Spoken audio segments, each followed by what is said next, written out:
Hello and welcome to Pitching In, the story podcast that explores the difference between taste and expertise. I'm Christian Barrett, and this week I'm joined once again by Jane Raitt and Ryan Woosnam as we enact part 2 of our episode all about the Goonies. So let's get right into it as our unlikely trio divulge their Goonies sequels, chat about how nostalgia ain't what it used to be, and do their best to guess some questionable movie plots based only on their DVD covers. Enjoy. So let's start by just briefly letting each other know what approach we've taken. We don't have to go into our pitch, but what approach have we taken to the Goonies? Are we doing a sequel? Are we doing a prequel? Are we doing a spin-off? What are we doing? I guess mine is a bit of a sequel, but it just feels like it's so long later that, maybe it's just a bit of a not a reboot. I can't give it a name. Okay. I'm going to say cannot classify. That's totally okay. Not really, but totally okay. It's a sequel. Let's say it's a sequel. We'll say that. Okay. Mine is, I guess I'm going down the road of a reboot, which is rare for me, but I think... a reboot? Cool. Yeah, I think I played around with a few elements, and I learnt a little bit from... Jane's last one when we did the Breakfast Club, and Jane had written one that happened a day later or 2 days later, and I thought therein lied a slight issue with casting and all that, and I thought, how can I get around that? Because if I was to bring the Goonies forward a bit, and we couldn't get the same cast because they're all obviously like 50 now, how can I try and cheat that? So I think I'll come up with a way to do it, maybe. Cool. But we'll see. It's up to you guys to decide. Okay. Cool. Yeah. Awesome. I've done a fairly straight sequel. You didn't do anything, let's be honest. No. I had quite a lot of... I thought I'd given myself heaps of time, and then the last 2 or 3 days of my life have been jam-packed with stuff. And I ran out of time, basically, and just I wasn't organised enough. I wasn't well enough organised. I genuinely wasn't. I just wasn't well enough organised. And so mine is about 80% finished, basically, but I'm just going to pull it together and hope it goes okay. But yes, mine is a fairly straightforward sequel. I guess the amount of time I've let pass is just a little bit specific, I think. And that's just for what I wanted to do with the story. So it's fairly straightforward in terms of not doing anything crazy in terms of whether it's a spin-off or a sequel or anything. So kind of both sequels? Yeah. And I'm kind of a reboot? Yeah. Okay. Yeah. All right, that's fun. Cool. And speaking of which, who wants to go first? Speaking of that. I don't mind. You call it. But the guy who isn't quite... Let me flip an imaginary coin. Okay, I'll flip some chocolate. Okay. Well, that doesn't make sense because there's not 3 sides to it. I've got a dice. Okay, he's got a dice. Well, this is going to go well. All right. He's just run off towards his piano, the piano that you talked about before when the notes did. Yeah, do it the fair way. Fate will tell us who should. Fate will serve one of us. All right. Each pick a number, and whoever's closest is a D20. Okay. Oh, okay. Whoever's closest goes first. What's your number? 17. 17? Oh, what? Okay. It's a D20. Oh, it's a D20. Oh, I don't know. Let's just go somewhere low, like 5. Okay. Then I'll go in the middle, I guess, at 10. 3. Mine's first. Going over to the rebooter. Fate has... I feel like we just played Dungeons and Dragons. Can we get any nerdier? So you got a plus 6. All right, okay. So, all right, this one's... I'm going to read it out, and it's not completely... There's obviously going to be some little plot hole-ish things in there that you'll find, because I think when you're sort of, having a first crack at these, you just sort of zoom through with what you think is the best for it. Yes. And I've tried to throw in things that I personally would like, but there's even like the names and there's certain things I've just chucked them in there. They're probably not the names kind of placeholders. Just for now. Okay, so consider this like a first drafty concept of a pitch, but it's got some moments in there, it's got some polish in there, and a few things I played around with. So basically, I'm classing it as kind of a reboot.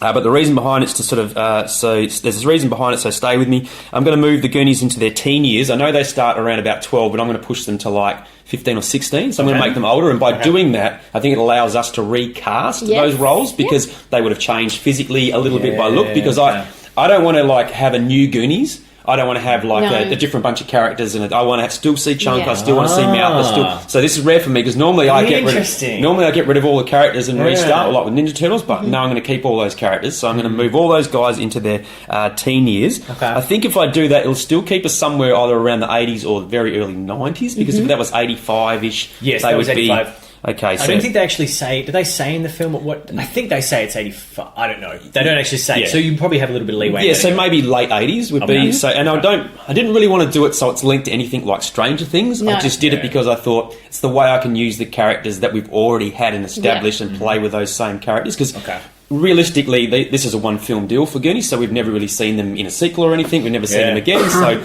let me... I'm going to start laughing. Now you're starting to... So this is just disapproval straight away. All right, so basically, so I want to use the idea of kind of like Indiana Jones and the Hardy Boys and that I'm going to create Goonies movies that become sort of episodic individually, so they're not going to link up, like there wouldn't be a trilogy of the Goonies, but each one would be an individual mission they go on. Cool. So with Indiana Jones, you know who Indiana Jones is, but it doesn't link too much to the next movie, if you know what I mean. There's a little bit of his father in that, but you don't get too much of that sort of stuff. There's not a lot of... Yeah, like the Hardy Boys, it's like an anthology. Series. It's like an anthology series. So that's kind of what I'm going to play around with, or that's what I would play around with. Okay. Tie them in. I don't want it to be like Pirates of the Caribbean, so I wouldn't want it to be long and drawn out, like that film where they're all linked into 3, so you'd have to watch 3 films. I guess that's what I'm getting at. You can watch them all individually at different times, and they all still have the same characters, and they all matter. Yeah. Anyway, I'm going to stick with the first one. So we're going to age jump them. I think it'd be good to see some of the Goonies at high school and trying to fit in. I also want them dealing with the fallout of fame as they were kids who found One-Eyed Willie's treasure. Yeah. So with that, even though they were popular at the time when we saw them at the end of that movie and everyone was like patting them on the back and that, fast forward that a couple of years later when they're a bit of a running joke because they're like, that's these guys in the paper and they're at high school and everyone's giving them crap. I wanted to play around with that. Yeah. And what comes with being sort of slightly famous in a small town, which is not what any of them wanted. Yeah. So they're not really cool as a result of finding that treasure, even though it was a cool thing that we all thought. Basically, they're getting bullied and stuff like that at school. The 4 original boys are just teenage variants of themselves, but kind of jaded by age and their experiences. Data runs his own robot wars club kind of thing at school. Nice. Mouth is running scams at school, selling stolen exam papers and doing that sort of mouthy, mischievous sort of stuff. Yep. Chunk is the gym class joke. He's made to truffle shuffer in the showers and he's still going through all that sort of stuff. Well, because I kind of feel like Chunk would be stuck in that mould and everyone likes that. And Mikey mooches around in the school library, keeping to himself. The last adventure had a big impact on him mentally, which is what I was linking into when he was talking to the dead One-Eyed Willie character. Yes. Yep. And he's also lost his parents in a tragedy since then. So so I've killed off the parents, which is probably terrible, but I kind of wanted him to sink into himself a bit more. They've all lost that spark, that passion. They've all kind of fallen away from each other as teenagers do. And being from the Goondocks, they can't afford to go to college and fear they'll all end up in dead-end jobs and stuck in the town. Sloth is also the school janitor and is still good mates with the Goonies. Although Chunk is starting to realise Sloth is cramping his style around the girls and is pulling away. He gives Sloth a CB and says, this is how we're going to communicate. Because he doesn't want to be seen with him, but he wants to communicate with CBs. There's a little herring there, which you'll deal with later on, which is kind of sad, but I think this would happen as well. Brand is now a working stiff. He has to be. Andy is pregnant with their first child and they look after Mikey in a surrogate parenting role. So whereas we see Brand kind of taking that responsibility in the original Goonies, I've now put it square in his lap that he's kind of the parent of Mikey, and he's also a working stiff. Kind of what he gets alludes to a bit in it. They got to grow up and parents gone. Sort of growing up, all that sort of stuff. Steph just wants to be the godmother, so she's just having a bit of fun. She's flipping around and doing sort of stuff like that. The film starts in the 50s and we see a mobster, Jerry the Jackal, a corny name, but I put it there. Great. And his gang pull off a bank robbery, ripping a safe from a bank wall and fleeing the cops. Inside the car we see a very young Jerry. There is a discussion with his gang and he says he's sick of being poor and wants adventure and a better life, etc., etc. The money will pay for it one day. They pass a light post and evade the cops, and then just as they pass that light post, we go 50 years later or whatever it is to the time period of the Goonies now, and on that light post is a missing child picture. Okay, so that's how I want to move it over. There's a missing child poster on that street light in the Goondocks. The kid's name is Timmy Fennerman, an American name. A few years younger than the Goonies, he was inspired by the heroic doings that he saw, and he went off on a quest looking for the safe full of stolen money taken by the Jackal. The safe was never recovered as the mobsters hid it, and the mobsters in the know, bar one, the Jackal, all wound up dead. It is believed the Jackal had all these gang members killed so he could one day recover the money for himself and retire to the Bahamas somewhere and live this dream that he had going on in his head. Timmy is spoken about a lot at school and all sorts of rumours are spread. One that he went off looking for Jerry the Jackal's loot. This pricks up Mikey's ears and he goes to the library. Checking the computers, Mikey sees that Timmy did indeed take out the series of books about the mobster. Mikey goes to Timmy's house and says that there's a representative in the school library and he's a representative and he takes back the books from the grieving parents. Mike investigates the books in the library and uses the old pencil on a piece of paper, scratchy thingy to get the wording come through, and he learns a lot of information about the Jackal, and he also learns that Timmy had discovered where he thought it was, which was this creepy mansion on the hill, which all the kids think is haunted. So kind of world building a little bit here for the Goonies. It's the address of a haunted mansion. We cut to the scary house. There's a gang of bumbling and bickering mobsters are in the basement of this house currently, searching a series of caves, one that they believe leads to underneath a nearby prison where they aim to break out a notorious mob boss, Bobby the Beast Zambody. So there's a bunch of bumbling crooks in the mansion, in the caves underneath it, trying to find the entrance to dig their mate out from a prison. Say that name again, his name? His name is Bobby the Beast Zambotti. I like that. I like that. These are terrible names. No, I like it. It's genuinely cool. While these guys are there and they're trying to find the way to dig their boss out from underneath the prison, they hear this weird sort of wailing carrying on and noises, and they freak out because they think the place is haunted, and they all run out. They also trigger a booby trap, and one of their guys gets killed, and they flee, and they're like, we'll come back later on when we've got a bit more gear, something bad's going on here. Mikey decides eventually that he's going to search for Timmy. He doesn't want to go alone and decides to get the band back together. They are hesitant as they all have issues being in the spotlight again. Mikey tells this isn't about the treasure, this is about a mission of rescue. They're going to save a boy. So it's not just about the cash, they're actually going to save a person. So Sloth tries to contact Chunk, but he turns off his CB. He doesn't want to talk to Sloth anymore. Mikey has a run-in with Brand. He tells him he has to focus on school. This isn't his battle anymore. Mike ignores him. Throw in various comical scenes, homes like deductions and data tech malfunctions. They eventually wind up in the mansion. Entering, they realise they are on track. There is a painting of a man who could be Jerry the Jackal on the wall. They go into the caves and find their way around, eventually negating a series of booby traps set by the Jackal to stop any of them finding their loot. Brand, Andy and Steph join them around here. Brand uses Mikey's trick of the book scribble, same thing, so he's learnt something off his brother. And they're all pissed at Mikey for dragging them all into this again. And he has to work Brand has to work in the morning, and that's what adults do. They work, they have babies, insert some mouth and Steph's sexual tension into the mix here, just for a bit of fun. Mikey convinces Brand and the others they are close, and along the way they discover Timmy. He is caught in some sort of trap and they release him. He explains that they're so close. The other boys all want to leave and that they've saved Timmy and this is it. They all can get out of there, but they're kind of conflicted as the money could go to them to get college funds, and it could help them because they're all kind of broke as they were before. Goonies never say die, right, and they all agree to join Mikey and continue on their way as they have done before to mixed reviews. They all except Chunk, who wants nothing to do with it, and he says, I'm out. I've had enough of this crap and I'm not doing this again. So he leaves. The Zambody's gang return and manage to break their boss from the prison. Bobby and his men run into Chunk and ask him why he's there. He tells them the story of the Jackal's treasure. Bobby knows about the money. It was a rumour he heard in the prison while he was there, and he wants it. He and his gang, with once again a reluctant Chunk, go in search of the money. Chunk has a moment down in the hole where he says he's sorry and he's a bad friend into the CB. He's having a bit of a moment. He's been bad. He's knowing that the likelihood of Sloth hearing him slim. He says where they are, etc., but nothing from the other end. Some of this is somehow broadcast throughout the cave, and the Goonies hear it strangely in different sections of the cave about Chunk saying how sorry he is to Sloth and etc., etc. So it's kind of a moment there. Soon both parties find themselves caught up in each other's worlds, and it's a cat and mouse game. Mikey and the Goonies manage to evade the mobsters as they dig deeper into the earth in the cave systems. They soon discover a safe and manage to crack the code. It takes several goes, and a bottomless pit, kind of like a homage to the original one, opens up around them, nearly swallowing them. But yes, finally they discover the Jackal's loot was real and exists. They celebrate momentarily, taking money from themselves before Bobby and his gangs turn up and relieve them of it. This is the end for the Goonies, as Bobby and his boys want to toss them all down the pit, and they can't have any witnesses. Hey, you guys! Sloth calls over Chunk's CB, and then this echoes throughout, and even from some old speaker systems that set out through over the caves. Sloth shows up and beats up the gang into submission. Chunk tells Sloth he loves him and he'll never let him down again. Somehow the safe is dislodged from the wall and Bobby tries to stuff in his pockets with all the money, but the safe falls on top of him and they both fall down the bottomless pit together. Completely gone. We lose the money and Bobby's gone. This also causes a big cave collapse and everything starts to fall in around them and they all start running. There's more ghostly noises as the boys tries to leave. In the end of the tunnel they see a man sitting in a wheelchair. This is Jerry the Jackal. He's in his 80s now. He suffered a stroke. He stayed in the mansion trying to ward people off from his money that was never going to be able to get due to his injuries. He had speakers, the ones that Chunk CB crosses with during the thing. He set up throughout the thing, and he's basically hiding in his own panic room, basically making ghostly noises and stuff like that to scare people out of the mansion.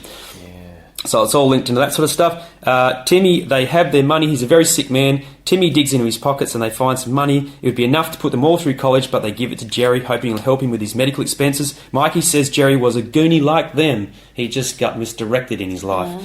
Exiting the house, the mobster gang are all arrested. The jackal is also taken into care. Timmy is delivered into the hands of his family, who ask how they can ever repay the boys. All the other boys' families show up except Mikey's. Bran hugs him, and as does Andy. They're each other's family now. Mikey and the boys say they don't want any reward and turn away the papers as they try to interview them. They don't want to be famous. They just want to be themselves from now on. A month later, Mikey is now still being stirred about One-Eyed Willie's gold, but he just smiles and shrugs it off. He doesn't really care anymore. He finds an old book in the library, one that writes about a female cat burglar who is alleged to have stolen a prized emerald called the Cat's Eye with 30-something years ago. The item was never recovered. Well, not yet anyways. Stay tuned. The Goonies and the Cat's Eye Emerald is the next episode. So it becomes sort of episodic, kind of like Tintin and stuff like that. Yeah. Like finding that each one they will just kind of become this sort of That's bunch cool. of adventurers Yeah, together. like treasure hunters. Yeah, and I think that's kind of where I think they were headed. Goonies Yeah, being that That's kind cool. of a Yeah. franchise, but yeah. See, and I don't want to start off by criticising, but that has a lot more story in it than the real Goonies. Oh does. my gosh! Well, don't worry, mine doesn't. That has a lot, like the amount of character moments and stuff you had, and character change. Yeah, there's a lot of character. Really nice, really nice. Like you have all these moments where you go, oh, they started behaving this way, they went through an adventure, and they've changed their behaviour, and now they see it differently. And you had that for multiple characters. Yeah, but I think It's really cool. I think when I went through the second or third time I read it, I started throwing in things that I thought would link situations up. Yeah, Like of particularly course. with the jackal, like when I had that character written in there, and I sort of all I had him as like a bad guy, and I thought, would it be cool to see him as like one of the original Goonies suffering the same sort of fate at the start, that he needed money, he wanted the better life, he wanted to move on, and that's kind of when we see him when he's younger. That is what would happen. And he's just lost his way. He's just like the Goonies, and in the end, his lust for his own money and that basically sort of bittered and twisted him. But also, he kind of got trapped in a cycle, sitting in that mansion. So. Look, I think for me, the whole idea was to try and capture the essence of the first film. Because there's no point if you don't. No, and there's callbacks in there. Like, I mean, I even just thought about the way of the driver. I thought it'd be funny if, Brand and Andy had the baby, and then Sloth goes, "It's Baby Ruth." Like, it's a really terrible callback, for sure. and No, call the that's baby good. Ruth. But the idea is that I wanted to show that we have all those characters. They're a little bit older. Yep. They're a little bit wiser, but they're still getting into the hijinks that we're all like and we're used to. And then we're going to continue on that with another couple of films, because I think if they ever did redo Goonies, my feeling is it will be part of a bigger franchise world. You won't ever see one. It'll be like, let's do three. It'd need to be. Yeah, I really liked your comparison between them and Indiana Jones. Because Indiana Jones it's not consecutive storytelling. No. Not particularly. Well, the Temple of Doom is actually before the first one, so it was only because it was the other one was a better story. It's more of an anthology series. Yeah. And I definitely think that with like, I can see how each movie in the series of this potential series would be 2 years apart or whatever. Yeah. And there'd be definite chronology between them and like references back to the other stories and things like that. Yeah. But it wouldn't be. It's not a continuing story. It's episodic. Yeah. Like that kind of thing. You could watch them out of order and still completely get it. Yeah. Yeah. I like that idea. It like really suits. I think that's a really nice way to totally suit to bring it exactly back. what it's about and exactly what fits those characters as well. Yeah, and it's true. And it's also like, I mean, it's a safe way to do it, I think, it's kind of like Force Awakens. You kind of, if you're going to reboot or bring stuff back, you want to have a bit of a soft fall for people that are watching it. So what I did was kind of tiptoed along the traits and the story of the first one by being sort of in cave systems and booby traps and like and lost treasure, but obviously I chucked mobsters in there because it was pirates. So I've kind of gone, how do we mix it up, bumping it up to a different next level. And now is the time to try it. But you do the rules. You do have to be careful and it's dangerous territory. But I'll repeat what they did. It needs to be a fresh story, and we can't. But it needs to remind you of the old one, and that's always the trick. But we can't. I'm saying this in fear because I have not done this. But we can't ever get that cast back. So my only way to do it was to fast forward them a couple of years and go, let's try it at 15. Let's recast all of those roles that we love and let's reboot it from there. And that's a safe way of me getting around what I think was Especially for someone who you hate reboots normally. You totally do, don't but like it's technically a sequel, but I kind of saw it as like franchise building. Yeah. That's the way I've looked at it. I think I've kind of said... The Jurassic Park movies have taken a new... I'm not spoiling anything. Yeah, but well, that's a good point, actually. anything. So in terms of my understanding of what reboot means doing the origin story again.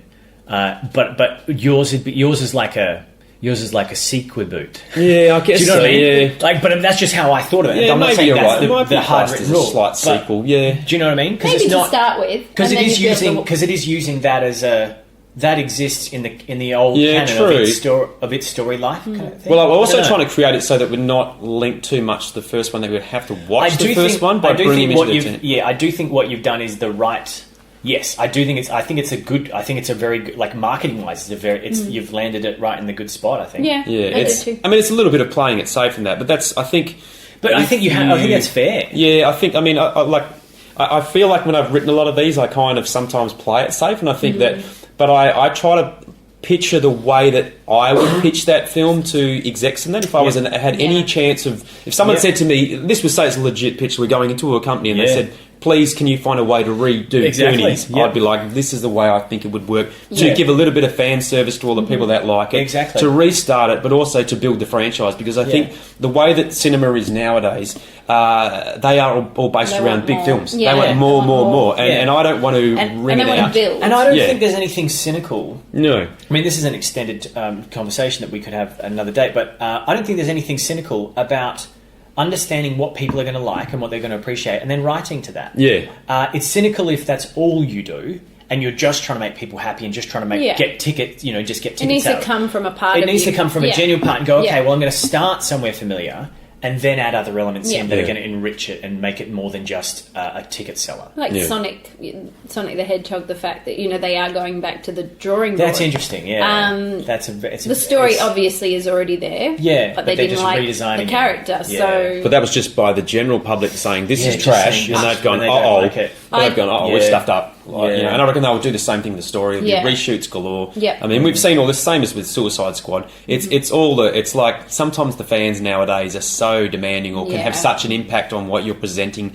that you find these companies now are kind of tailoring to what the public want. It is, So it's dangerous because the public aren't the experts. No, but the public aren't experts on what they want. They didn't go to film school and writing school. Exactly. No, but even Justice League, that Zack Snyder's popping up at the moment, putting all this stuff out from the Justice League film, which was cut, and everyone's like, "Wow, if that was in there, it would have been such a better film." And we're like, "Why isn't it in there?" It's like because they'd seen it, and some people said it was shit, and then the company, the big wigs come down and said, "Take all that stuff out," and because they even showed like Darkseid and all this stuff that's not, so you can actually physically see all this footage, and they're like, "Where's the Zack Snyder cut? Will we ever get it?" And this same thing happened with Fincher with Aliens 3. Because you can watch his version of it now, and it's a hell of a lot better than the one that ever come out of Aliens 3, which was trash. Wow. Like, he had his own version, you're like, cool, this is fucking awesome. Okay. This is the way it was supposed to be, and why did they go and change it? But it was all because the company was worried that it wasn't going in the way that they wanted it to go, and there was big creative differences. I think for me it was just... because I like the adventure element of it. I like the idea of these young characters struggling with who they are as themselves, and I just try to put all of that together. And like I said, you have the pirates in one, it's like have the mobsters in the next one, then you come up with some other weird, it could be a mummy or a ninja or something, and they're chasing some jewel, and I didn't want them to just be legitimate treasure hunters for gain as in cash. That's why they were hunting for the boy. I think if all they do continually is money, it's crap. It's basically Tintin, which is like, and he doesn't do much with it when he gets it anyway, puts it in a museum. But and so he's like Indiana Jones. But that's it. But I kind of wanted them to be, I guess, adventurous. But they're thieves, if they are going in for the treasure. See, having said that, I Ninjas. always really admired the fact that Indiana Jones's whole raison d'etre was, this belongs in a museum. The only reason he was doing it, he's like getting kicked in the face, he's falling in the ocean because he believes that something should be seen by the public and protected. He's a lecturer in archaeological... we've got teenagers, of course, so we've got to really try. I guess I'm just saying that, like on one hand, you've got just going for cash, but I like this... and that's what you're doing. You're kind of doing the noble, like a noble motivation to do something for the good of mankind kind of thing, which is really nice. So Nice. hope I was... That was good. I liked it. I think Yep, I like that you're setting up a new time for Goonies to exist in. I think I'd probably like that movie more than the real Goonies. Well, that's all right. When it gets made, we'll see.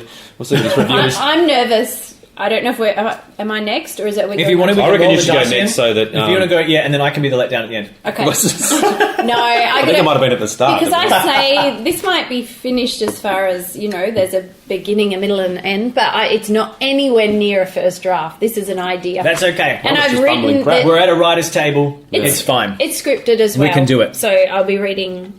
just so you get a feel. But going after you, Ryan, you've done a lot of character work and story work. At some point, we should do... So excuse my... we should do it some kind of a challenge where we have to write a scene for something, and then we all have to act it out. Oh, that would be I fantastic. think that would be so funny. This is pretty much... An outtake, all right. Scenes. We'll write a Goonies outtake. More than it is a pitch. Okay. So... Okay. I'm a little nervous. My wife's already got a thumbs up for you. Yeah, I don't worry about that. I think I might Christian's fail. mum. All right. I may fail tonight. Okay, let's just run with it. Clark, aka Mouth, is sitting with his partner, wife Jamie, at a pokey machine in a casino. Jamie, dressed super casually, slurps from a fancy cocktail. Mouth turns to Jamie. This is our last coin. Mouth nervously puts the coin into the pokey machine and pulls the lever. They lose. Jamie finishes her cocktail in record time and slams it down on the table. There goes our house. She walks off. Mouth calls out to her, "Wait." She replies, I better go and set up our new family home in our car." Mouth smirks. He's defeated. It's morning. Mouth and Jamie finish loading the car and jump in the front. Their children, Alex and Zoe, are in the back seat. They aren't happy to be leaving their home. Alex, 12, is silent, while Zoe, 10, wipes tears from her eyes. They take one last look at their house. Mouth. It's just a house, guys. We take all the important stuff with us. Alex. You're supposed to protect us from this kind of stuff. We're just kids. The mum, Jamie. Alex, your dad and I have done everything to try and stop this. You know we have. Mouth. Look, it's just a hurdle. This is what builds us. Trust me on this. The car takes off. Alex flips the bird behind her dad's car seat. It's almost night. Mouth drives the car into a car park and turns the engine off. The kids are finally sleeping in the back of the car. Jamie and Mouth sit around a fire, chatting. Mouth. Remember I told you about that little treasure hunt thing I did when I was a teenager? Jamie. One-eyed Willie? Yeah. Jamie. Didn't you nearly die? Mouth. We were stupid kids. Jamie. Why are we talking about this? Mouth. We didn't take all that treasure. Yeah, but... Are you seriously considering looking for treasure? Is that what you're saying? They would have cleaned that cave out long ago. Mouth. Yeah, but there's treasure hidden all over that cave.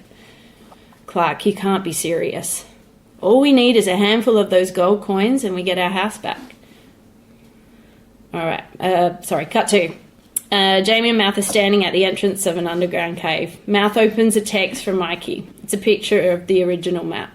The message under the pic from Mikey reads, "What the hell are you doing?" They go in. It's clear that a lot of tunnels and caves have been emptied by the museums and archaeologists. The tunnels are often being raided by people hoping to find treasure. The tunnels are much narrower after years of underground landslides and groundwork. Jamie and Mouth struggle their way through. The booby traps are long gone, but Mouth keeps a good eye out just in case. So we're just kind of moving through this world of these guys wanting to find some maybe left behind treasure, but it's highly unlikely. Jamie and Mouth finally think they have reached the spot, but just as they're about to climb down, they're cornered by a man with a knife. He ties the two of them to pipes along the top of the cave. The man leaves them there and continues ahead. After some time, Jamie notices water rising around them. They both jump up and try and untie the ropes around their wrists without any luck. Mouth looks down to see what is tickling his foot. What the hell is that? He looks closer to find rats climbing up his feet to get out of the water. They both start screaming. The water level keeps rising and the multiple rats are perched on their shoulders. They've given up trying to push them off. They're seconds from being submerged. Mouth. I'm sorry. I screwed up big time. Jamie, panicked. We're going to die.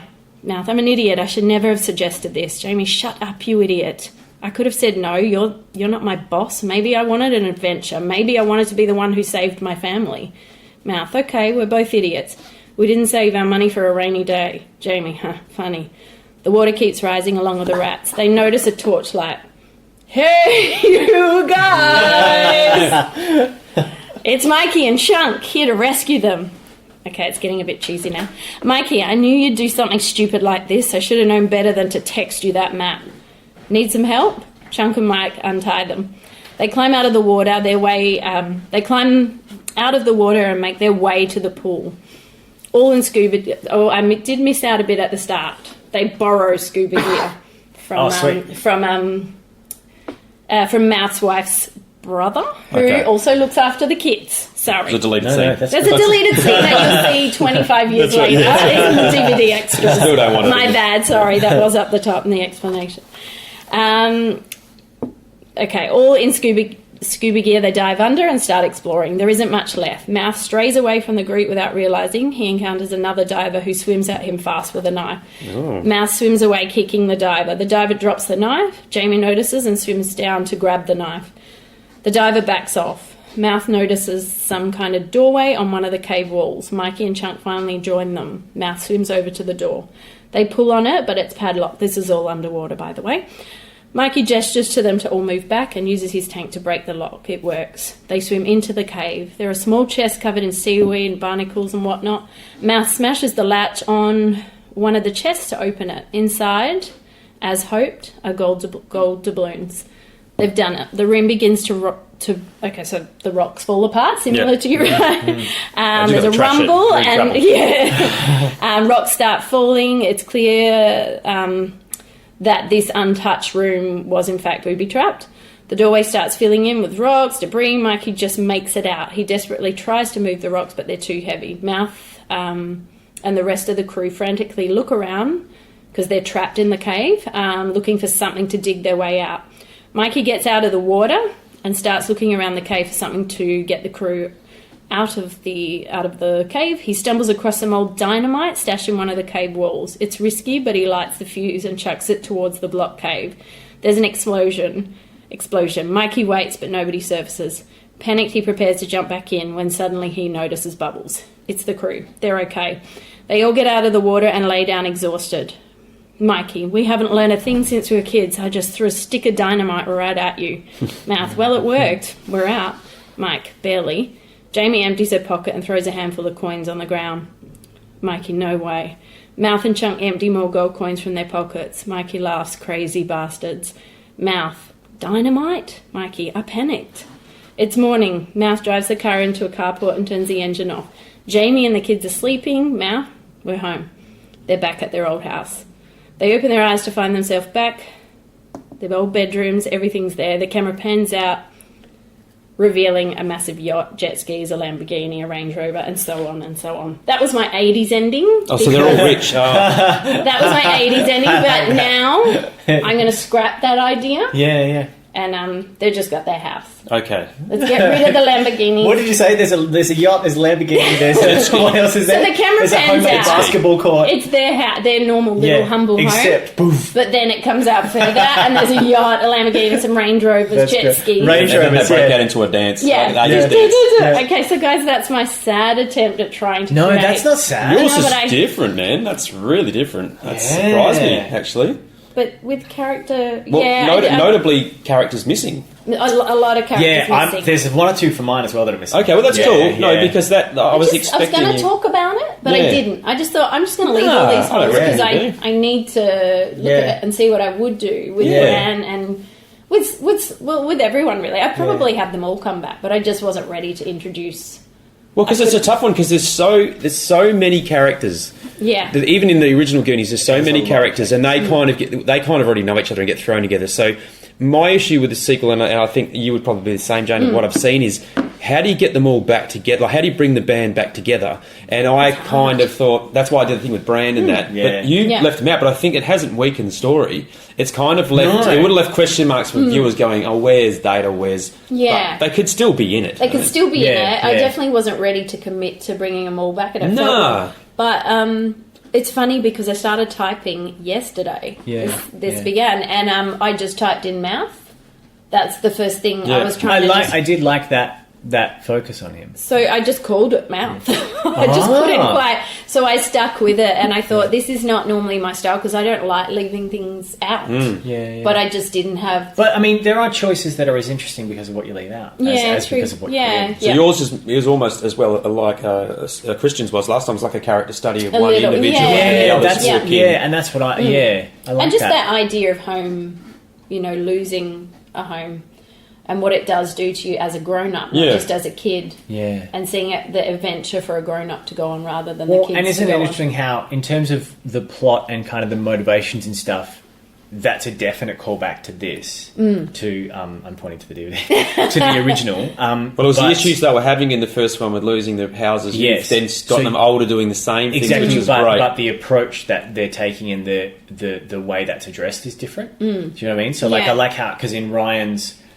stuck with the kind of adventurous spirit of the whole thing, but he wanted to make sure he changed the physical stakes. Yeah. Whereas you've changed the type of adventure that it kind of is and kept some of the stakes the same, similar, but it has a completely different context because it's a grown-up version of it. Yeah, that's nice. One of the things that was bothering me the entire time while writing it was is the museum going to take this stuff off them and not give them any money? Are they not going to be allowed? Are they thieves? That's what I always wondered about. Like, don't you have to claim where you got things like this from? My dad, once it's past 1940, don't you have to claim where you find treasure? Nowadays, it's like treasure hunters in the ocean have got a market. My dad had to give something to the museum because they found coins on the Gilt Dragon which had sunk.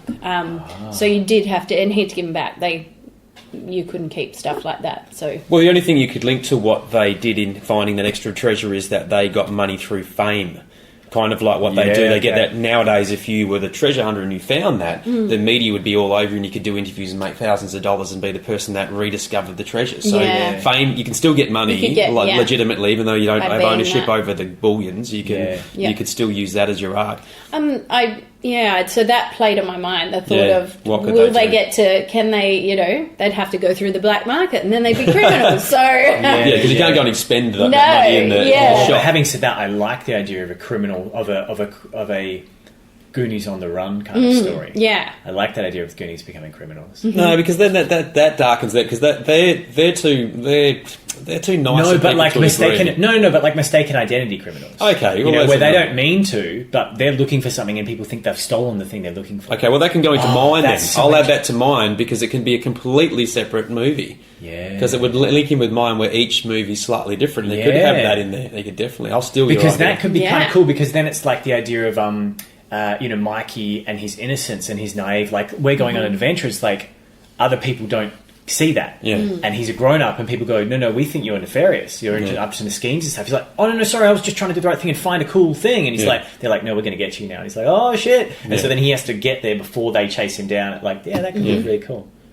Yeah, once again, I mean, isn't it interesting how there's such similarities between, I mean, even just between you guys, like obviously we haven't had mine yet, but there's kind of, you tweak different dials. Yeah. You know what I mean? Like different, like the core kind of half dozen aspects of the story, you still put those aspects in there, the adventurous nature, like the dealing with certain themes, definitely the idea of growing up.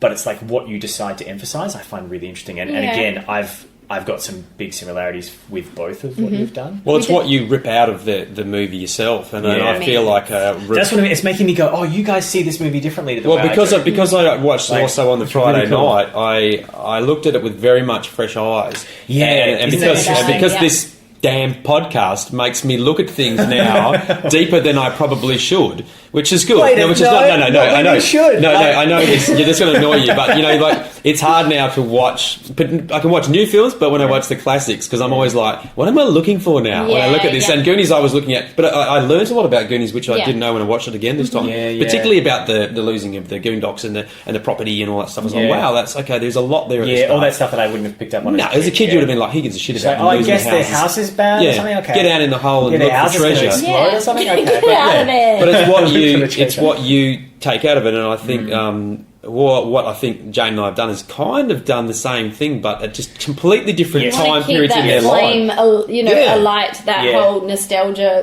hit those notes, make sure the crowds are pleased, but Like, give them something a little bit fresh. And if you're going to go sequel-wise, you, as I say, once again, franchise thinking, I hate thinking like this, but you do, is you think, even with James, you're like, okay, and then that could lead to this, and then that. So you always think there'd be another one. It's like, hey, we can do another one. Like, we could do another one with these guys. We could do one on Mikey next time. We can do one on Chunk. We can focus on each individual character. Yeah, It's kind like of like what I did with the Ninja Turtles thing. Yeah. Where I just did one on Donatello. Yeah, okay. And it's like, but I think, like, obviously you could do it with the Ninja Turtles, but there's something really intriguing about doing it with the Goonies. Yeah. Because you would want to see where they are one of the quintessential teen gangs from movies that you want to see. Oh, well, where are they? Like, split them all up and see what they're doing individually, and then bring them back together. Yeah. Whereas I just thought, I'll just handball them along a couple of years. Something that I find really interesting, and to lead into my pitch, is that I always use all these 80s movies. I use them as a way to make a commentary on nostalgia. Like, that's what I've started to notice. And I'm like, okay, next time this happens, I want to try to make sure I don't do that. But it's just such rich territory. Like, what I'm doing is because I keep finding myself... Maybe next time when we do one that I'm really nostalgic about, because we haven't had that many that I've been really nostalgic about, because I'm just so interested to hear you guys. But I'll be interested to see... okay, I've just lost my train of thought. What nostalgia? Oh, that's right. Yeah, because I don't have the same nostalgia about this that you guys have. Yeah, I have odd amounts of nostalgia about the kissing scene and about the Babe Ruth scene with Chunk and Sloth, but none of the rest of the movie. Yeah. Okay. So it's strange. I come as an outsider and I go, okay, I want to investigate the nostalgia of it, because that's like so much of what you guys are talking about. That's what represents the difference between my perspective on it and you guys and your perspective on it, is that you have so much more insight into, like, you have much more history with it, much more experience with the film. You've seen it a lot more times than I have.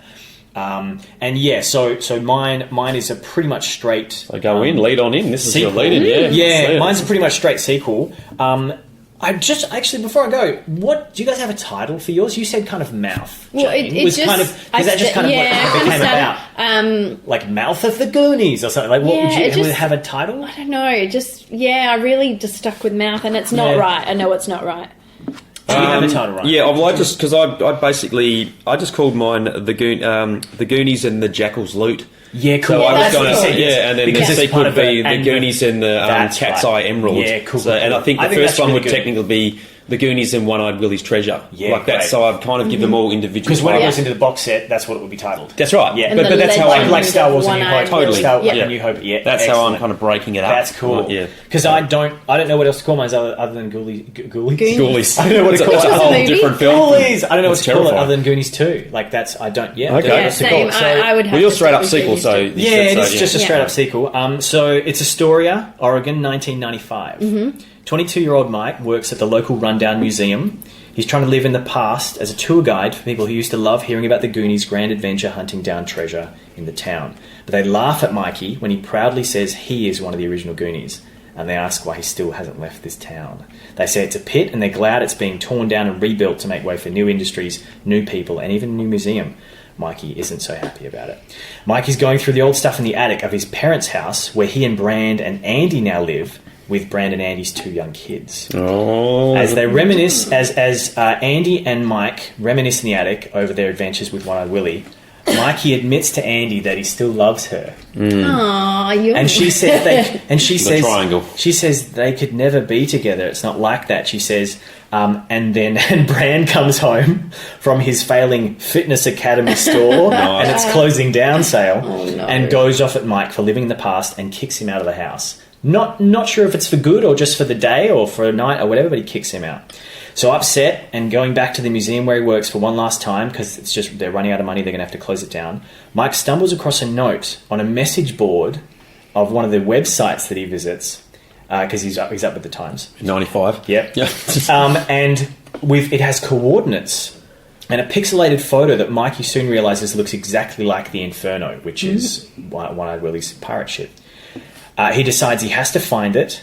He has to save his house. He has to save the town again. And there's only one gang that can help him.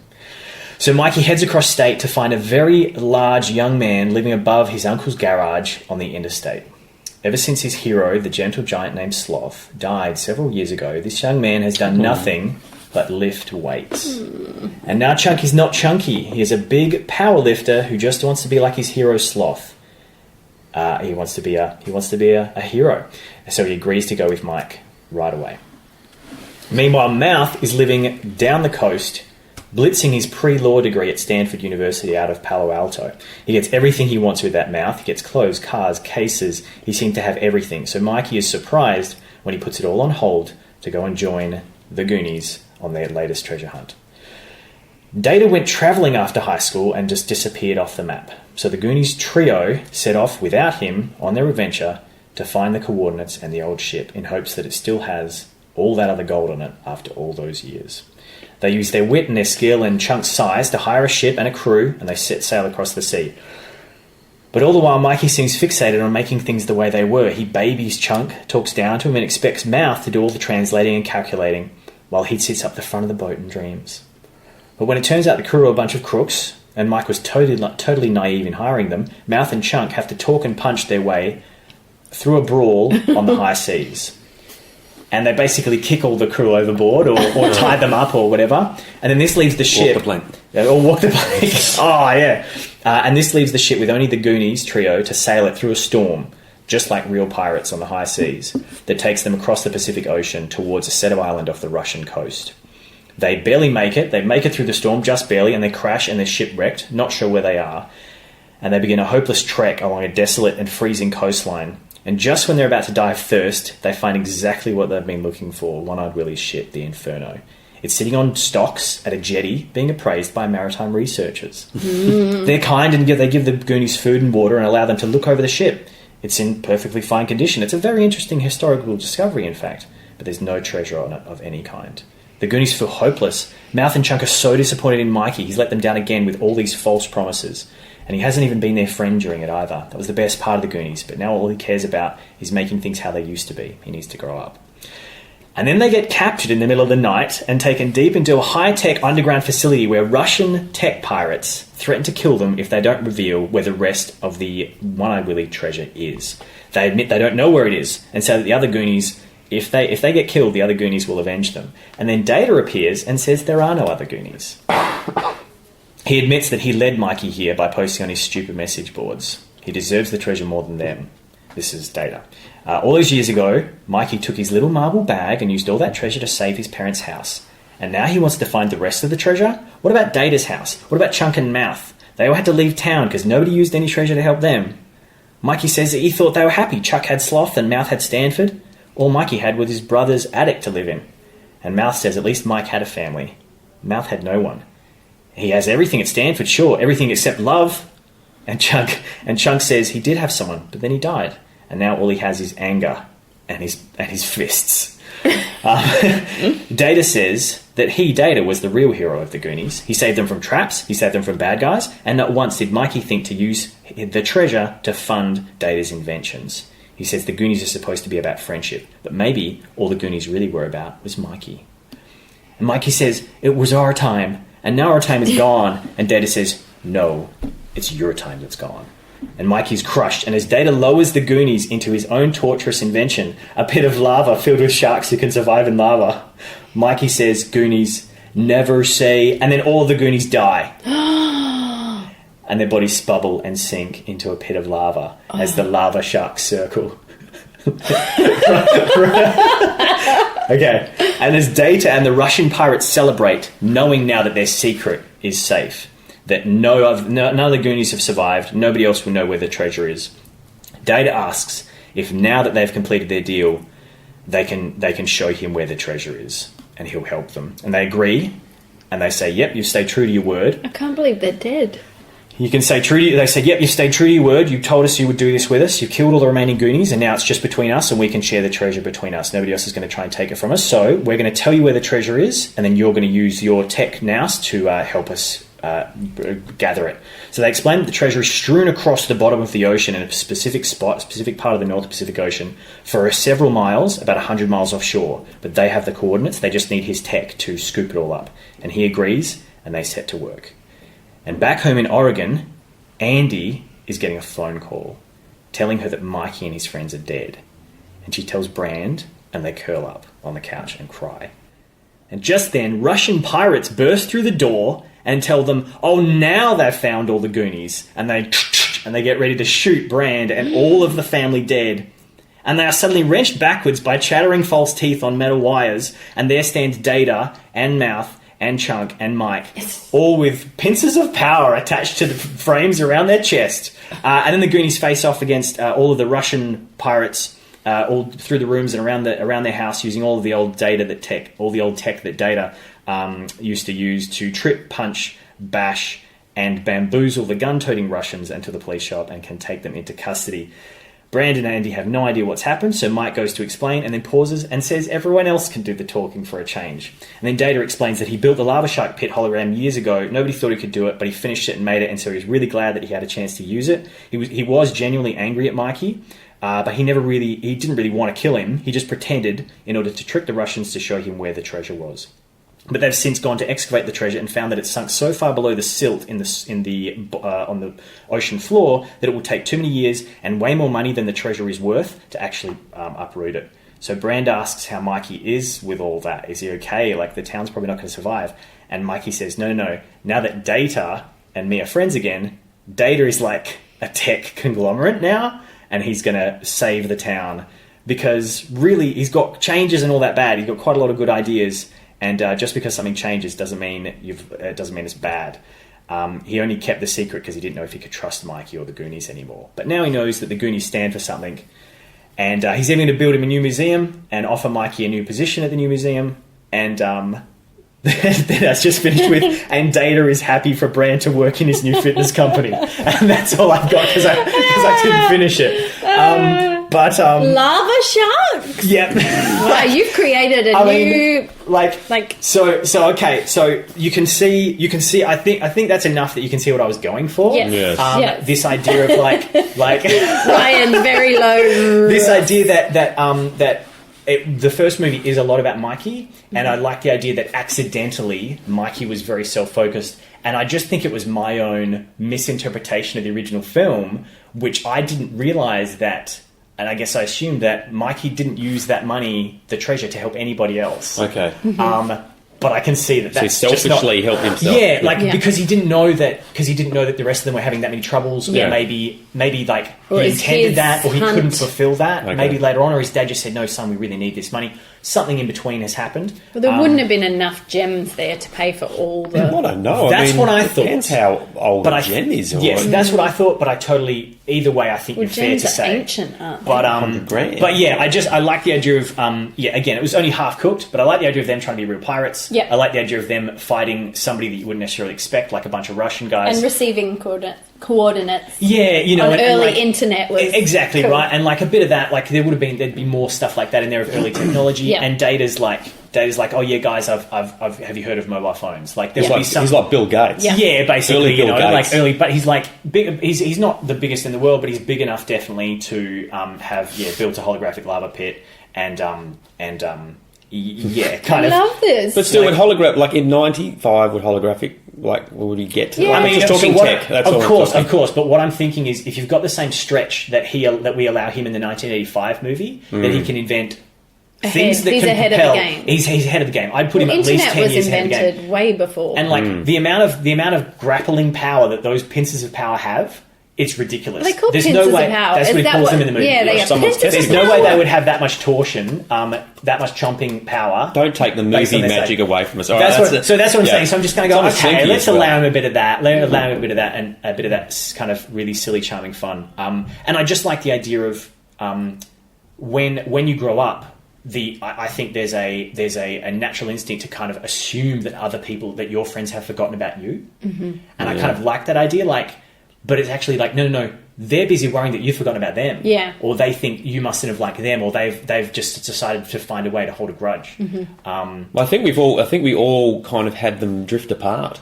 Yes. I think we never had them like being close friends when we've all had them sort of had to drift and then come back together. Yeah. So it's like I said, it's getting the band back together, but we never had any of them like close friends, which is interesting that we all chose that. I also didn't what I would have done in a better version of that would be to tie off in a better way or at all Mouth and Chunk's little arcs that I started, which I didn't finish really. I just kind of made their arcs back about Mikey again at the end. You did a pretty solid job of finishing. Thanks. I really like the pirate ship concept of the crew that they hire as the bad guys.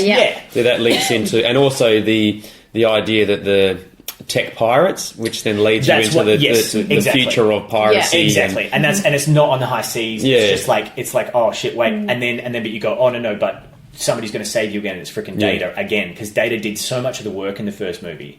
I like the idea, just what you said then. I could do. I like the idea of maybe they get on the ship and then Mikey's like, yeah, look, great, guys, we get to be on a real pirate ship. And these guys know how to do it. Let's learn from them. It'll be great. And the other guy's like, oh, this sounds bullshit. And then it turns out to be bullshit.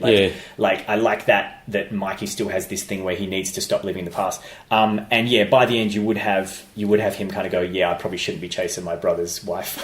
Like, that's not really good. You know, because he's like, oh, but I just want to let you, can't we just, like, he's not even thinking about what would happen if I tell her this. Somewhere just like, oh, come on, like he's only 22 and she's like, what, 27, 28 or whatever. 26 or whatever, but I like his... But you also built the world bigger because I stayed within the realm of being around the Goondockish sort of area. Exactly. I know that I like the idea of going... You've gone out to the ocean. I wanted to see Russia. That was my interpretation the boat took off, so you wanted to follow the boat. Exactly. One of the strongest senses I got, and that's what that's what I grabbed onto. The imagery, the imagery on the cover, which I think gives away some of the story, but the image on the DVD cover here is from right at the end of the film. It's not exactly what happens, but it's an interpretation of right at the end of the film where a bunch of them are watching the ship sail away, and I was like, swim out to it. Row out to it. Yeah. Why are you just leaving it? Well, it makes me think, why wouldn't boats have gone out there and stopped it anyway? Exactly, surely right. So get on a jet ski. In a kind of vague... Get on Mouth's jet ski. That's kind of vague and nonsensical anyway. I think I could have done something more interesting as well in where was the ship drifting for 10 years and how could you make that metaphorical? It's the Mary Celeste. Oh, yeah. It's the Mary Celeste. It's been drifting and no one's found it. I think, again, there's a lot more to do in there, but basically the idea that I keep coming across this, dealing with nostalgia, I keep coming back to this, you can never go back. I keep going, you can't get the treasure. That's not how you fix everything. The way you fix everything is by admitting that the past is the past, and that's what makes it special. And you can't reclaim your childhood. And you can't, so much of what Spielberg deals with is the idea that you can't reclaim your childhood. Like, he's so into that idea. E.T. does that, this does that. Yeah. But what you did was interesting as well as and Jane did as well as you've got them chasing the same treasure. Yes. So that is a pinnacle in their moment in their life, and now they're trying to recap. And Jane's chasing trying to find what's left if they think the treasure's been missing. And it's like a fixer, like will that treasure restore what's happened? Yeah. Friendship-wise, and that's what I like about losing a house. The rest of them are kind of more grown up because they're like, okay, we'll let Mikey do this because we want to kind of get the band back together and we're missing something in our lives. We feel the same way. And then we're like, no shit, he's doing it again. Like he's still being, being kind of like unintentionally selfish. And some people don't want to get the band back. Mikey is all about nostalgia and friendship. To him is making it the same as it was, but the others are like we kind of and like the thing again that I keep coming back to is this idea of recapturing nostalgia. Because so many, I'm really amazed at the moment that because all of the people who are kids in the 80s are now old enough to make their own movies. And that's why there's such a resurgence. Oh, yeah, it's not like totally. we're not lucky that there's a resurgence. No. It's because everybody else who's making films now is the same age as us. The Courtneys. And exactly. The lovers of 80s films. They're all making those films, right? And so we're in such a unique... Yeah. I don't think that's... maybe it's really naive to say that hasn't happened before. Of course it has, it's where they're drawing their inspiration from is the films they watch, I guess, in that time. So. Is it completely... Is this... I haven't thought about this before, but is it completely... Is this likely to happen with every generation? Is this what happens, do you think, with every generation? Maybe. We could ask our parents. Yeah. But I think Netflix has opened up a real arena for the opportunity. They've funded... They've greenlit, things. So many smaller ideas. I don't think you could have in the movie world. It's too. But risky. even just the massive amounts of superheroes at the moment. That's because kids in the 80s who read comics that's all have been able that's to make left films at the movies, which is fine.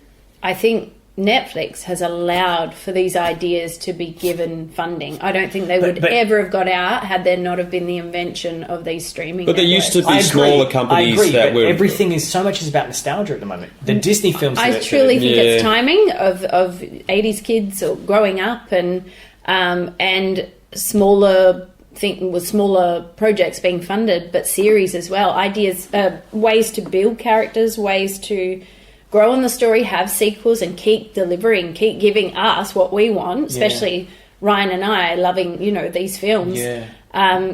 It's a chance to relive it all. We're doing what your characters are doing, we get to have it back. Do you remember how? Because that's what I did in Breakfast Club. I did the same thing. I did a nostalgia deal. Yeah. Mm-hmm. Okay. Next time we're going to try. I think we all do a little bit of nostalgia. We all do callbacks and that. Yeah. I think. Like, I don't consider it's not a crutch. I know I'm doing it intentionally because I'm really interested in that area. Yeah, so am I. But it's so hard to push against it. Like, I found that even when there was... But why do you think... I know, but is it necessary to push against? No, I know, but it would be funny if you, I think James was... a new story. Well, yours was probably... I think Christian and mine were probably two that did go along more with the element of the Goonies. I think James, was out of all of ours, was probably the one that had the characters but pushed a little bit... in a different, just felt like a different direction to me, which is a good thing because it's basically, I feel like I'm giving everyone a bit of fan service, and which I love. But that's what I feel like I've done with a lot of these pictures, is I've kind of tried to get in the mind of what I would want to see someone try out. Yeah. But I think maybe next time I won't play it so safe. Maybe I felt like I played it too safe. No, I don't reckon you did at all. Listening to yours, I was like, oh shit, man! I've actually just almost feel like I've rewritten Goonies. You guys have gone and. Like, you've expanded the world, Christian's expanded the world, and Jane's gone, I'm going to get these guys older, I'm going to give them a lot more. But you've remained true to what we love about because it's the only thing that I felt fitted me, fitted well with me. Like, I did try elemental things, and then I thought of stuff earlier, I'm like, nothing's biting. And the only thing that came up was like, what about a bunch of mobsters? Kind of like those guys, and then the story comes about based on that. Yeah, and I like the idea of chasing the boat, because I played with that idea myself. Yeah. But I couldn't quite... That was the only part of the movie that made me go, oh, I want to know what happens. Yeah. I was like, what about the frickin' boat? What about this idea of the promise? And what was so nice about it is at the end of that movie, he lets it go. And that's the whole point. That's what's nice about it. And so I like... in a totally non-cynical way, I like the idea of him growing up so much that he wasn't able to keep it let go of. He tried to come back to it, because I think human beings, as a rule, especially as you get older, you keep trying to revisit... Your past becomes bigger than your future because you're getting older. So there's more time behind you than there is in front of you. So you want to live further behind you. So depressing.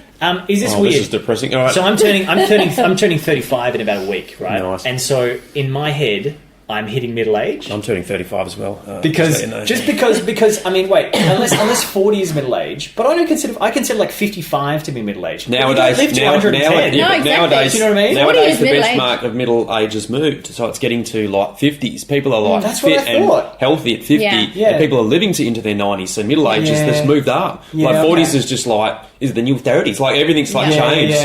Age is, but I always think age is and relevant. Babies are being born.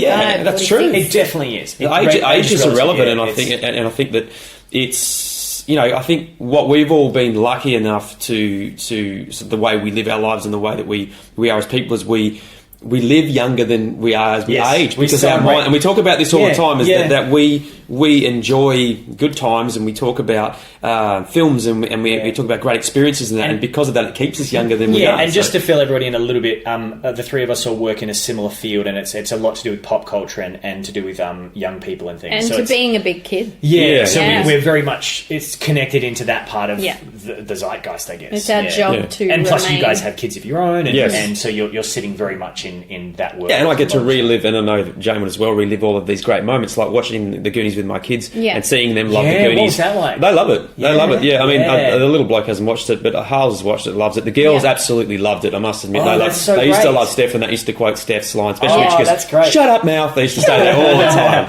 All the time. Because it's just that, there's some films that if you've got kids, you're like, you got to watch this. And you're worried when they watch it, they're going to say it's a pile of crap, and then they watch it and they're like, it's really good. Yeah, that. And I'm sure that the beauty would be maybe one day they'll be able to show their kids and they'll be like, Goonies is really cool. And then they watch it, it's like, it's a bit aged, mum, but then it's still a good film. But it's still a good one. I was talking not according to Christian, a friend the other day. I'm so sorry. That's A all right. friend the other day, I was like, she told me about her 8-year-old nephew who loves Star Wars, and I was like, oh, that's so great. I didn't know that 8-year-olds now would be like totally. I mean, I've met a lot of 8-year-olds who love Star Wars, but just this idea of like, where, like, do they think it's an old film, or do they have any? And she's like, no, their parents love it, so they love it. Yeah. It's like, oh, of course, you get to pass it down. Well, here's your parents And that's taking you. lovely. Come watch the Star Wars movie with Dad. Yeah. That's what I always do. Watch And it they're for like, and they're like, I don't want to go and watch another one of those. Come and get an education. That's right. Come and watch Wonderful. The Last Well, Jedi. those are really interesting. Thanks so much for those. Yeah, good job, pictures, guys. Well done, Very- everybody. I really enjoyed that. that was Once really again, great. it's nice to have a bit of Goonies time, totally. a sequel at least. All right, so now, guys, we're going to go into our final pitch challenge. Now, this is going to be a group pitch challenge. We do these some of the time.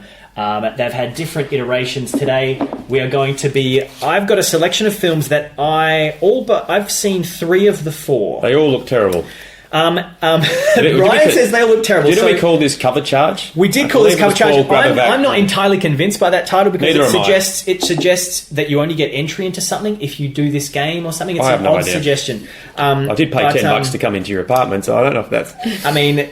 Let's still pay for the chocolates. I thought we said we were going to talk about that. All right, so basically I've got 4 DVDs here of varying ages and I guess levels of quality, I suppose you'd say. Yep. And so the way we usually would do this is we will spend a set amount of time pitching what we think the story is about. And for all but one of them, I can tell you exactly what the story is about and tell you how accurate you guys are. So, So the pitch is based on what you can see on the based on what cover you can see on of the the cover DVD. and the that's title it. of the And DVD. title. Sorry, yes, thank you, Ryan. We can't read the blurb on the back. No. We can only get reference off the front cover. Yes. So if there's Okay. any And then- catch lines or anything on that thrown on there, then we can use do that. So what we'll do is we'll go through each of these. Maybe we won't set a timer because we do tend to go through these pretty quickly. Yeah. But what I can do is, as being the person who have out of these 4 movies, I've seen 3 of them, so I can. I'm not sure how much I'll give you any tips or anything. I might just leave you and just see what you guys think of the films. Sure. But all right, so let's start with. Start with one. Let's start with this first one, which is called the Gunther and the Paper Brigade. It's from about the. Just to give you some background, it's from like early 90s, 93 maybe. Okay. And I'll describe the cover so you guys can concentrate. So on the cover we've got a young man dressed in kind of some kid-style armour. He's got hockey pads. He's got some shoulder pads, and he's shooting some kind of a... the implication is that he's shooting a paintball gun of some kind because there are paint splatters on the rest of the cover, and in the paint splatters on the cover are several other what we can assume to be characters in the film. Yeah, they're in the paint splatters. This is also a film that's G-rated, and it's a film that it's got feature films for families DVD. So it's a very safe it has film. Freddy Krueger. I reckon that's Robert Englund as well. Yeah. He's Robert. All right, we've got one right. In a G-rated film. In a G-rated film. So he's not playing Freddy. Just to let you know, the back actually has a guide for parents written into it. Which I can describe a bit later, but that's strange. Gunther and the Paper Brigade. Paper Brigade. Are we thinking? Oh wait, look, he's on a bike here. He's in a push bike in one of these things, and there is bags. So it's got something to do with the newspaper kids delivering paper. It was either that or an essay. So I reckon I want to see. Can you? Hang on, Robert Englund's in military attire, and he's got a sword. Yep. So are they? And there looks like a bunch of bad guys, like thuggish, like the villains from It. Yeah, yeah. And one guy's got his arms folded. That's straight away, and he's in a check shirt. Okay, so what we want to do is I want you to give me. You don't have to tell me the whole story, but give me what do you think the premise of this film is? Okay. So tell me who the main character is, maybe what his deal is. Well, clearly Gunther. So Gunther's and what do you think the main conflict is, and if you were going to do a quick Okay, so go or I think that, like you say, there are 3 bullies there. Okay. So he's got a regular paper round. Yep. That he works for. Let's say he works for Freddy Krueger. No, I don't agree with that. No. Okay, all right. I feel like Freddy Krueger, whoever the character is in this wearing military, is running this newspaper round. He's the boss. No, but he's stuck in military This is really days. interesting. He's stuck in his military days. Okay, because you've got the paper brigade. Okay, so okay. So he's a bit stuck in his old scout or maybe early youth military days. But he runs his paper around like it's war out there. Get out there, get out and beat those 3 thugs up in that paint splatter. And he's like, but sir, I'm being bullied by these guys, and well, maybe they won't he's quit. Maybe he's one of the people that he delivers the paper to, this old bloke, and then he teaches him. He's getting bullied, and then he teaches him how to armor up and to fight against the villains. Yeah, and he puts him through some sort of training and teaches him how to stand up because he's of the old brigade, the military brigade. He teaches this guy. Tells him to get a weapon. Christian's looking at him with a weird. Tells him to get a weapon. This is really interesting. You looking at it with a and he's telling him to doing pretty well. You're doing pretty well. You're catching some good. I'm still stuck on him being the boss. He runs this brigade. Okay, I'll give you maybe another 30 seconds. Right, then I'll tell you because we want to motor through. Well, we can. Yeah, so we anything else you want to add that you think is going on? And he's going to have a battle with those guys, and he's going to get them all back, and they're all going to get them back. Hit them with paintballs, and they're all going to be scared off, and everything's going to be cool, and he's going to get his paper route. And maybe they have a paper route too, so he's on their turf. It's a turf war. It's a turf war on a global scale. Okay, so that's it. That's what we got. That's a very good. That is very well done. I don't think I'll bother reading the blurb because it doesn't do anything. So I'll just tell you what the story is.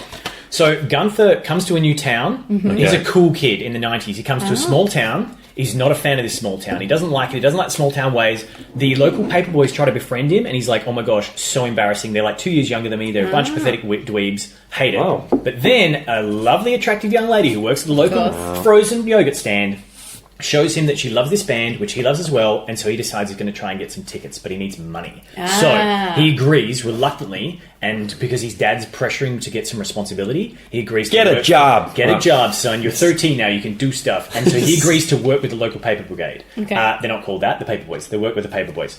And so he thinks he's hot stuff. He goes out on this paper route, and he sucks at it.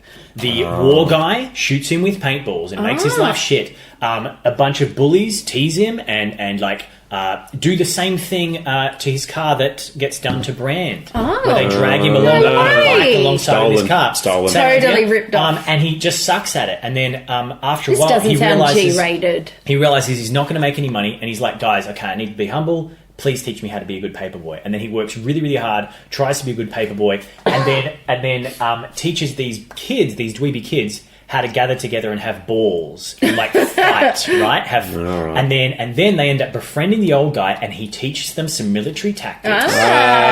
Sneaky. And helps them armor up, and ends up being on their team to stop the bullies, because the bullies realize how lucrative the paper round is and try to steal it. And they try to do it as well, and they go through the same shit that Gunther went through, because they suck at it, because they don't know that it takes a lot of work to be a good paperboy. And the only way that they save the paper route and kind of a little bit of their town is by gathering together, becoming the paper brigade, and like saving the town. And then in the end, he gives away his tickets to a friend of his, and the girl likes him because of that. Oh my god. It's a good movie. It's what an ending. Surprisingly good. The guide on the back, awful. Parents' Guide for Family Discussion. Gunther's dad says the reason he pushes him so hard isn't to make him miserable, but to help him develop a sense of responsibility. How do you show your parents you're responsible? Whoa. What a weird... It's very weird. That's like the end of the G.I. Joe episode. I would be really interested to lend this to you guys and have you check it out. It is a fun... It's a genuinely fun and kind of quirky film. I could get my boy to watch it with Gunther me. and the Paper Brigade. It's G-rated. It is, and it's a nice movie. Like I just like to... It's one of those ones that I can watch and just be like, this is nice. Yeah. All right, next one. You were right. It was he was... The old, you were switched on. You guys got a lot of good stuff. We were close. The main relationship in the story is him with the other boys, and there's no boys in this shot. That's them on the back. Oh, Jesus, there's a huge write-up on there. And it's really good. There's the rest parent of those guide for family. There's like points there to discuss. It's so strange. Can I but see those boys are like the Chauncey Leopardi is in it. The guy from Squints Palladorus from Sandlot Kids. He's in it. Yep. He got another gig. Yeah. No, he's good. And he's in Freaks and Geeks as well. Some strange. All right, okay. But yeah, so they have, and the gang of fellas is quite a cool little gang. There's a dude who's always trying to break world records. There's another dude who kind of likes gadgets, I think. So they have their own, there's like that gang with the personalities. I just love the fact there's a parent's guide on the back. It's very strange. It feels so kind of quasi-religious. It's very strange. Yeah, but it's not. It's not. It's like a well-written, like I've broken this movie down. The story structure is just really nice. Okay, yeah. It's like 90s cheesy. Yeah, but with it's a little bit of heart. Well done. Like it's just put together really well. All right, move on. Let's go. Next one is this one we've got no chance. The Girl Who Leapt Through Time. and this is a Japanese anime. It's an English dub, and it's won several awards for animation of the year. And on the cover, we've got a schoolgirl standing next to her bicycle at the base of a very tall Japanese hill, very dense. She's at a railway line. Oh, and she's on the edge of a railway line. Yes. Boom gates up. And there's a guy. And it's called The Girl Some Who dude Leapt walking Through off. Time. The Girl Who Leapt Through Time. Oh, and does he seem relevant to her? I think he might. He does, Is she looking and at he's him, or wearing similar clothing, so it's not like he's from another time. Well, that's Obviously, same school. Clearly, looks like they're wearing school shirts. We'll try and make it tighter. So I'll just give you guys only a couple of minutes. We've got written at the top here, and one of them's 4 stars says bittersweet, beautiful, and absolutely brilliant, and the other one says time travel has rarely seemed so joyous. maybe she goes and sees her dad. That is so funny to hear Ryan say such a whimsical statement. Well, I was reading in the dark. I was like, It's so nice. I've never heard I'm going Ryan to say she never met her dad. Was it Right, just these guys are having a moment. Ryan's like, time travel has never seemed so joyous. This is it. This is supposed to be That a was nice thing lovely. about. It's supposed to be a That was nice very thing about nice. the script. This is just why. This is just the bitterness of me just creeping in anything it was that's nice. so nice. I liked. I'm going to jump in. Jump Go in. for it. Disagree with me. I if you will like. guarantee it. All right, let's go. She's never met her dad. Okay. Okay. And she's had an opportunity comes up where she gets to go to school with him by travelling back in time. Oh, that's such an interesting. Okay. We've Such got a lovely idea. So we've got Back to the Future type of thing happening here. Yeah. A girl who leapt through time. And she becomes close friends with him. He seems like...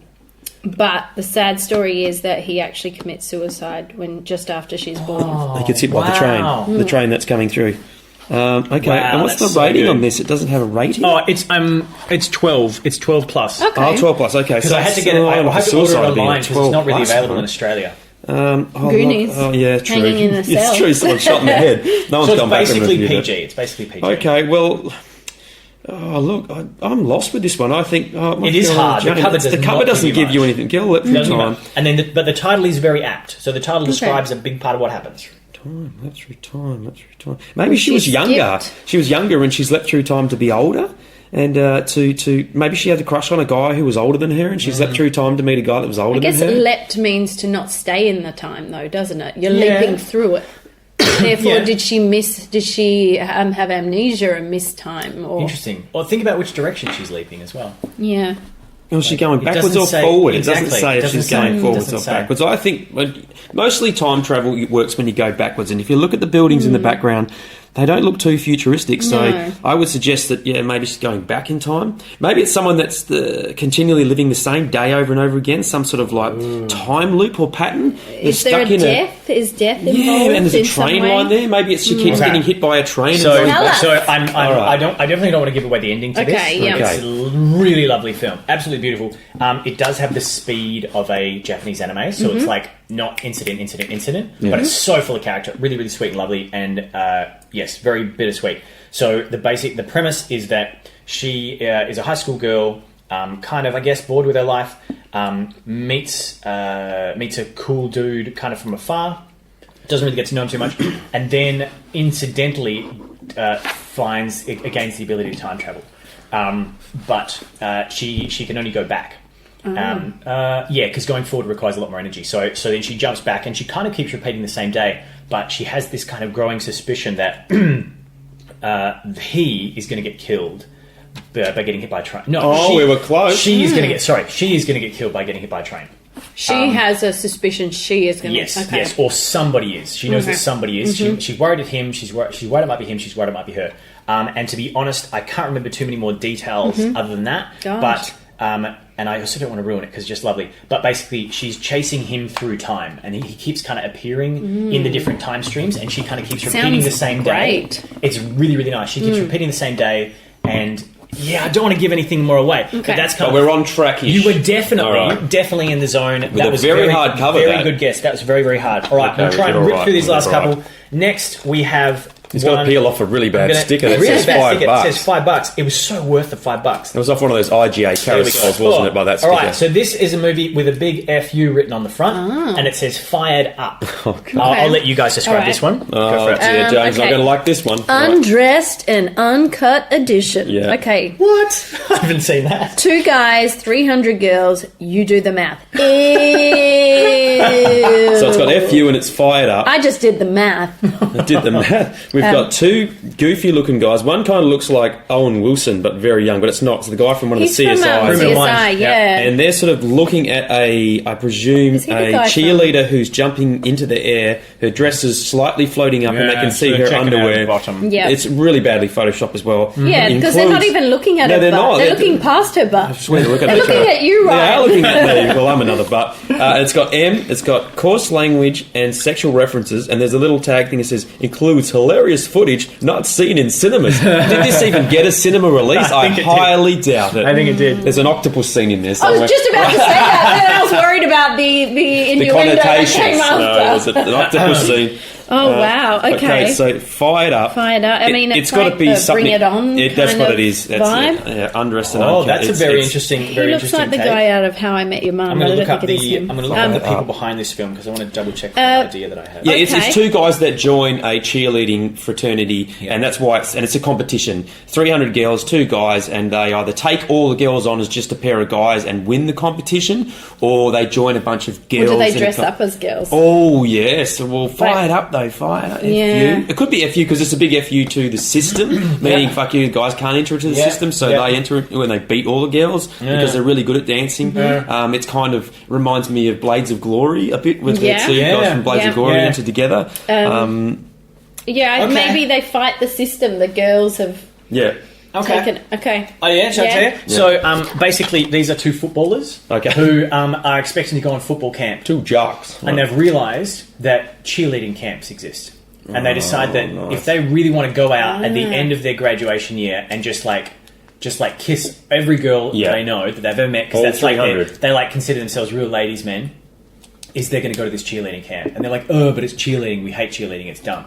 They're like, yeah, but dude, ladies. So they go on this camp, they're really cynical, and over the course of the camp, they kind of start to become friends with the women instead of just wanting to date them. Oh. And they realise that, no, this really matters to these women, so we can use our football knowledge and our get up and go and the energy we usually use to chase women to actually help. Now, it's a shame they've sold it as a real... Well, that's what it starts as. That's what it starts as. But again... It's got a bit of sorority boys about it. But they're still trying to win people over with the sexy... Of course. Smut. Of course. Honestly. It is, and you can tell we're getting older.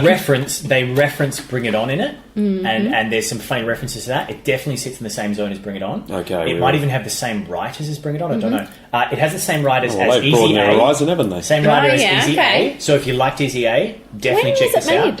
This is from 2009. Why the hell do you have this? He seems too old that to be... film surprises me that you would have that in your hands. I stumbled across it, and it is so funny and really clever. This is like, you know how like Lego Movie is joke. Same thing. Okay. It's obviously like smutty and stupid, but it's not dumb. No, it's okay. very It intelligent. surprises me that you would have that in your collection. I'll give it a little bit of a... Sits right next to Roadhouse. That he's got this is way better than Roadhouse. I'll give it credit for the play on, like, Fired Up. Yeah, and that's what in the movie. There's an irony to that where the character's like, "Are you fired up? F you, F you, F you," and they don't realise how silly it is. Just get that butt off the cover. Why do we have undressed and uncut? Exactly. Is it turned into smuttiness? So that's going on here. That's producers not really knowing. Yeah, that's the guy that lives above me. Cheese and crackers. It's only 7 o'clock at night. He does that at 1 o'clock in the morning. There was a body being dragged across the floor. I never know. Like, guys, we're in a block of units, and we just heard a scary noise upstairs. It's not like he dropped his laundry Christian holder. says it's his like neighbour. I think there's a demon in here, but we're pretty sure it's poltergeist. It's poltergeist. Level. We're turning into ghost seekers here. Fired up. If you like comedies, if you like silly fun teen comedies, I would give that an 8 out of 10. I love a teen comedy. 8 out of 10. 8 out of 10. But if there's any smut in it, I mean, Christian. there is smut in it, and they are jerkish to begin with, and they learn not. Jerk alert! And that's the way. That's how Okay. You can't become not a jerk if you don't start. Do we forgive jerks that are jerks to begin with, but then they get less jerky? That's how stories work. Yeah. Okay. You have to. That's what Stitch is, Lilo and Stitch. Happens all the time. You know, there's so many movies like that's what. So All many. right. was a last jerk. but Let's not bring it least, home. Let's bring it home. Hopefully it's strong. Okay, so this one none of us have seen. I've seen the first kind of 6 minutes of it, great. and then I just couldn't keep watching it. Okay. Well, I could tell by the cover because it But looks on horrendous. the cover, if one of you would like to read the title, I downloaded a ghost. classic. Just on that alone, I wouldn't even got it. So we've got Yeah. Ellen Page, Yep. maybe 13, Is it really 12-year-old her? Ellen Yeah, Page. It's that's so Ellen old, the Page. movie. And a young Pre-X-Men. fella sitting, looking at a computer, definitely from the early 90s, with some of that wireframe internet space kind of Yeah, netting. green netting. Who's Green the netting, ghost? wobbling up and showing It's this. not. What's his name? Is it? It's not. Who's the It's not, comedian? Who's that? Jim. What's the old comedian that was the No, Nutty it Professor? doesn't- no, I don't know. know this. No. Okay. Oh, Jerry Lewis? Jerry Lewis. It's not Jerry I don't Lewis. think is it? so. It actually does. Yeah, It does look a bit- I thought it was like Colin Farrell or something, but it's not. So did I. So It's it's, right, it's Colin Farrell a was my family first film. go-to. It's ex-rental of $7.95 was the price. It's got a It wasn't supernatural. actually. I paid about $2. You paid $2. I'm glad you didn't pay that. There's a lot to be said about PG. Ellen Page's sideways smirk. Yeah, she looks like skeptical. Yeah, so that's Yeah. what, and he's looking a little. Maybe it's his acting, but he's looking a little angry The acting. and The less. guy got the acting on the cover. Yes.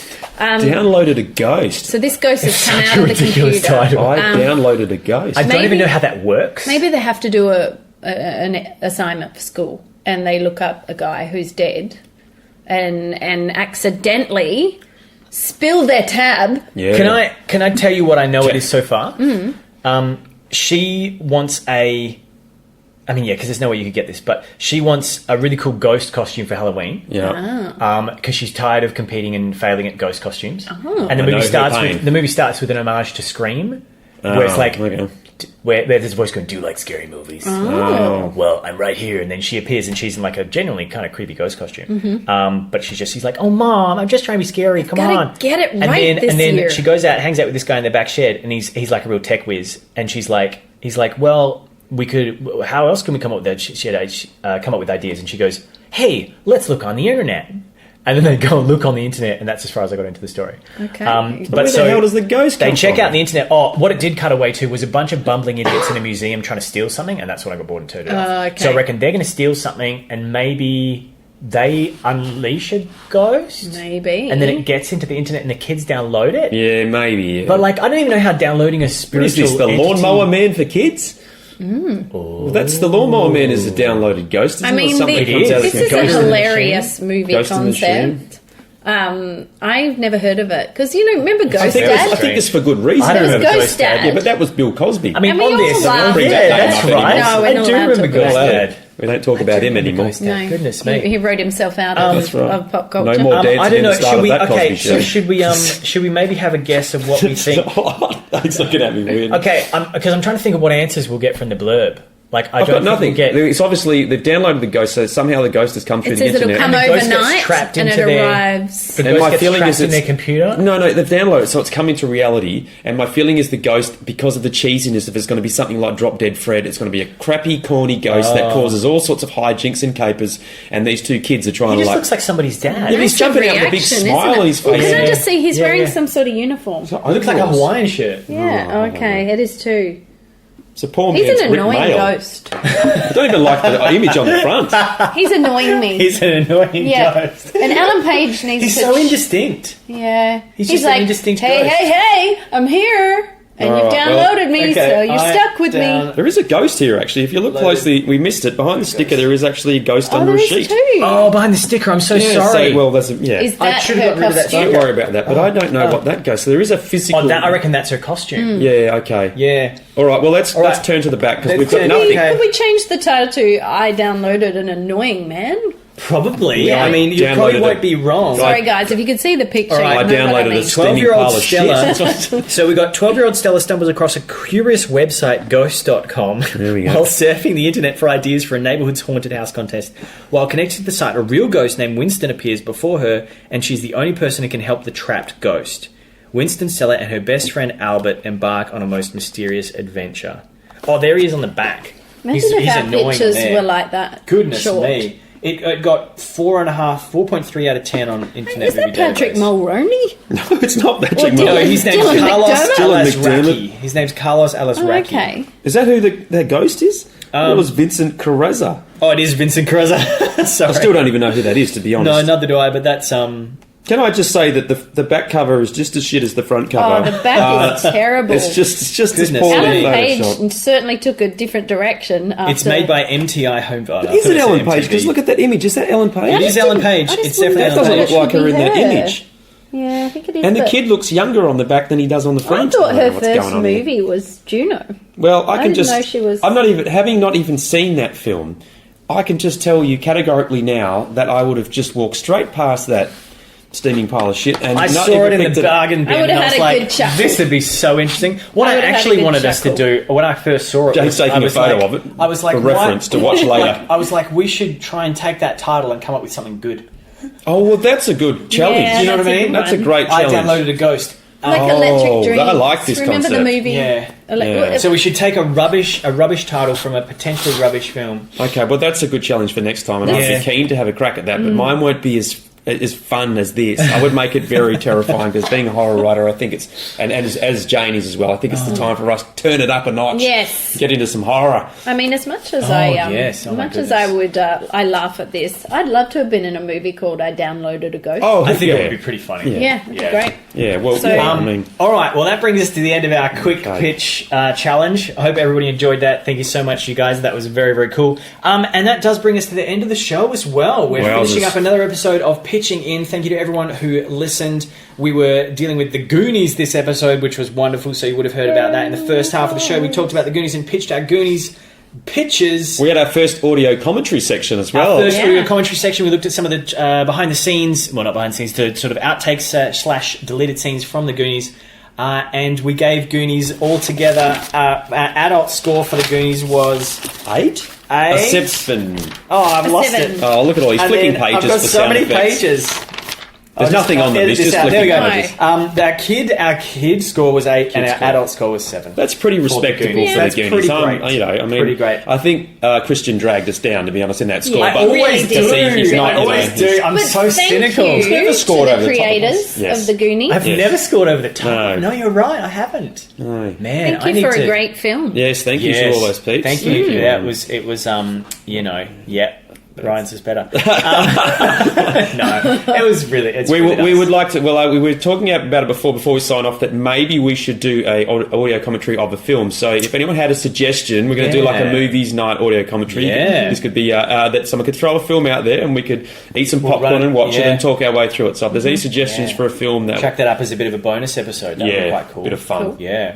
Sweet. Or even like the first episode of Stranger Things, or like Yeah. the first episode of a new TV series. Anything Yeah. you Yeah, guys or think something's would odd be or interesting strange. that you think it'd be Don't ridiculous put to up, check out. I downloaded the Ghost, because I'm not sitting through that. Well, mind you, that might be a good one to start with. Thoroughly enjoyed it. Jane's excited about the concept. Great. All right. Well, thank you so much to my guests for today's episode, Ryan Woosnam and Jane Wright. Thanks so so much much for Thank joining me. you, guys. having us. Guys, if you want to Wonderful. check out more episodes of Pitching In, please go to Podbean, go to iTunes, go to Facebook, and check us out on Twitter at at Pitching In Pod. And until next time, I'm Christian Barrett, and I'm always Christian Barrett. I always say that. And remember that kindness can be critical. Thanks, guys. Yeah. See you guys. Bye.